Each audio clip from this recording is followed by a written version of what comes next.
তো প্ল্যান হয়েছিল ঝিলিমিলি যাওয়ার, আমরা যাচ্ছি ঝিলিমিলি, আর রাস্তাটা খুব সুন্দর লাগছিলো, একটা ছোট্টখাটো ফুটেজ নিয়েছিলাম, মাঝখানে একটু হোল্ড দিলাম, তো হোল্ড হোল্ড করে আমরা খেলাম চা চপ। বাকি যে যারা আছে তারা খেলো, যারা মুড়িও খেয়েছিল, আমি মুড়ি খাইনি, জাস্ট চা চপ খেলাম, আর খেয়ে পরে বেরিয়ে গেলাম আবার।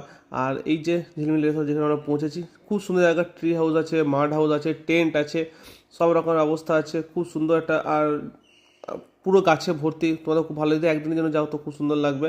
আর এখানে যে রেস্টুরেন্ট আছে, রেস্টুরেন্টের অ্যাম্বিয়েন্সটা খুব ভালো, আমার তো খুব ভালো লেগেছে। আমরা মেনলি এখানে ঘুরতে গেছিলাম আর এখানে খাবার দাবার টেস্ট করতে। আর এই যে খাবার হতো, আমি অর্ডার করেছিলাম তন্দুরি রুটি আর চিকেন বাটার মশলা, আর এরা অর্ডার করেছিল ফ্রাইড রাইস আর চিলি চিকেন। সত্যি বলছি দারুণ খেতে ছিল, আর প্রাইসটাও খুব রিজনেবল ছিল, রিসর্ট অনুযায়ী প্রাইস প্রচণ্ড রিজনেবল। আর এই যে টেস্টটা, এই যে চিকেন বাটার মশলা আলাদা লেভেলেরই। তো আমাদের খুব ভালো লেগেছে, তোমাদের যাও কখনো তো এখানে গিয়ে ট্রাই করতে পারো, খাবার দাবার থাকতে পারো, খুব সুন্দর, একদিনের জন্য বেস্ট জায়গা।